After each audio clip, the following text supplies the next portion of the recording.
আস্তে আস্তে কিন্তু এইভাবে মুড়ে নিতে হবে। দেখে মনে হচ্ছে তো এটা একটা পেঁচানো রোল। এখানে পেঁচানো রোলগুলো ভাজার আগে যেমন ছিল তেমনই আছে, শুধু কালারটা জাস্ট চেঞ্জ হয়েছে। নমস্কার বন্ধুরা, আমি সাবিত্রী। আজকে আমার রান্নাঘরে আসতে গিয়ে এতটা বৃষ্টি হলো যে কি বলবো, পুরো ভিজে যাওয়ার মতো। তাও কিন্তু আমরা ঠিকঠাকভাবে রান্নাঘরে এলাম ঠিকই, কিন্তু এত ঝমঝমে বৃষ্টি হলো কিছুক্ষণ বসেও থাকতে হলো, কারণ খুব বৃষ্টি হলে তখন কিন্তু আপনারা শুনতে পাবেন না। তো যাই হোক, আজকে কিন্তু এরকম ওয়েদারে যে কোনো স্ন্যাক্স জাতীয় খাবার খেতে বেশি ভালো লাগবে। তাই আমি ভাবলাম যে আজকে একটা স্ন্যাক্স বানাই, যেটার নাম হলো পেঁচানো রোল। আর এই রোলটা দেখতে যতটাই সুন্দর হয়, খেতেও কিন্তু দারুণ লাগে, আর বানানো খুবই সহজ। আপনারা সম্পূর্ণ ভিডিওটা দেখে কিন্তু সহজে বাড়িতে বানিয়ে খেতে পারবেন। তাহলে চলুন কথা না বাড়িয়ে আজকের রেসিপিটা শুরু করি। পেঁচানো রোল বানানোর জন্য কিন্তু প্রথমে একটা ময়দার ডো লাগবে। তার জন্য কিন্তু একটা গভীর পাত্রের মধ্যে ময়দা নিয়ে নিচ্ছি। তবে ময়দাটাকে কিন্তু একটু চালিয়ে নেব, যেহেতু এখন বর্ষাকাল। তো এখানে আমি প্রায় 1.5 বাটি মতো ময়দা নিয়ে নিচ্ছি। এবার এর মধ্যে দিয়ে দিচ্ছি আন্দাজ মতো নুন আর 1 থেকে 1.5 চামচ মতো সাদা তেল। এবার হালকা করে একটু ময়ান দিয়ে নেব। দেখুন ময়ানটা কিন্তু খুব ভালোভাবে হয়ে গেছে। এবার এর মধ্যে অল্প অল্প জল দিয়ে একটা শক্ত ডো বানিয়ে নেব। খুব ভালোভাবে মেখে নিলাম। এবার এই ময়দার ডোটাকে 10 মিনিট মতো রেস্টে রাখবো, আর ততক্ষণে একটা আলুর পুর বানিয়ে নেবো। তবে আরেকটা কথা বলে রাখি আপনাদের, যদি আপনারা গরম জলে এই ময়দা মাখেন না, তাহলে কিন্তু সঙ্গে সঙ্গে ব্যবহার করতে পারেন, কোনো অসুবিধা নেই।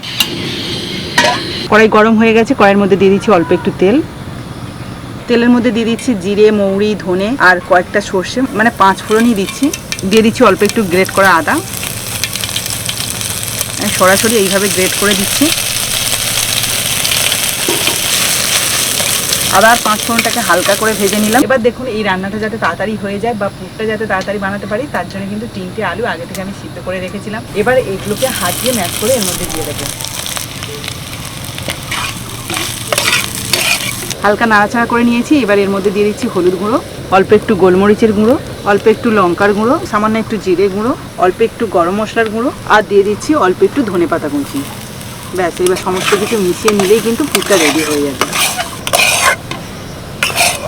দেখুন সমস্ত কিছু দিয়ে নাড়াচাড়া করছি, কিন্তু নুনটা দিতে একদম ভুলে গেছিলাম। হঠাৎ মনে পড়লো, তাই এখন দিয়ে দিচ্ছি আন্দাজ মতো নুন। যদি নুন ঠিকঠাক না হয় তরকারি বা যে কোনো রেসিপিতে, তাহলে কিন্তু সেই রান্নাটাই একদম বাতিল বলতে গেলে, কারণ কারোরই ভালো লাগবে না। তাই নুনটা কিন্তু ঠিকঠাকভাবে দিতে হবে। দেখুন আলুর পুরটা কিন্তু একদম পারফেক্টভাবে রেডি হয়ে গেছে। এবার এটাকে আমি নামিয়ে নিচ্ছি। দেখুন এদিকে তো পুরটা রেডি করে নিলাম, আর আগে থেকে যে ডোটা বানিয়ে রেখেছিলাম সেটা কিন্তু 10 মিনিট হয়ে গেছে। এবার পুর ভরে পেঁচানোর রোলের শেপটা দিয়ে নেব। এই দেখুন আগে থেকে কিন্তু অনেকটাই নরম হয়েছে, আর একটু ভালো করে মেখে নেব। এবার এটাকে 2 হাত দিয়ে এরকম লম্বা রোল করে লেচি কেটে নেব। খুব বড় লেচি নয়, যেমনভাবে বাড়িতে রুটি বানানোর জন্য লেচি কাটি ঠিক তেমনভাবেই। অল্প একটু শুকনো ময়দা ছড়িয়ে দিলাম। এবার একটা লেচি নিয়ে নিয়েছি, এবার এটাকে বেলে নিচ্ছি।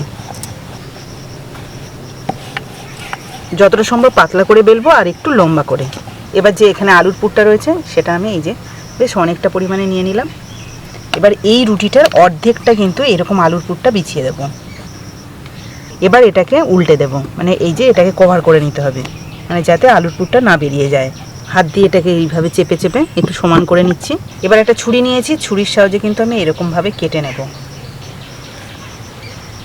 এবারে দেখুন এই যে সাইডের অংশগুলো এইভাবে পেঁচিয়ে দেবো, মানে কাটা অংশগুলোকে এইভাবে পেঁচাবো। যেহেতু আমি পেঁচানো রোল বলেছি, সেই জন্য কিন্তু এইভাবে পেঁচিয়ে নিতে হবে।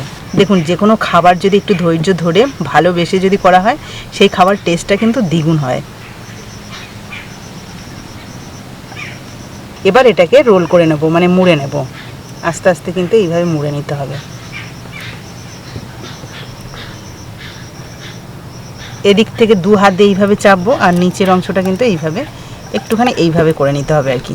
কি দারুণ দেখতে লাগছে না? এটা কিন্তু ভাজার আগে যেমন দেখতে সুন্দর লাগছে, তেমনি কিন্তু ভাজার পরেও বেশ সুন্দর লাগবে দেখতে। তো চলুন পরপর সবগুলো বানিয়ে নিই। তো বন্ধুরা দেখুন, একদম অল্প সময়ের মধ্যে কিন্তু পেঁচানোর রোলগুলো খুব সুন্দর করে বানিয়ে নিয়েছি, আর দেখতে কতটা অপূর্ব হয়েছে আপনারা দেখতেই পাচ্ছেন। তো চলুন এবার এগুলোকে একটু তেলে ভেজে নিই, তাহলে কিন্তু খেতে খুব ভালো লাগবে। কড়াইতে তেল দিয়ে হালকা গরম করে নিয়েছি।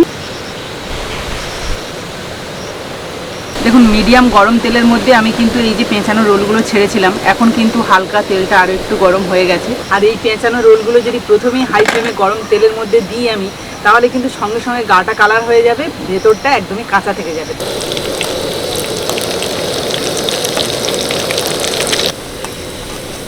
দেখুন পেঁচানো রোলগুলোকে খুব সুন্দর করে ভেজে নিয়েছি।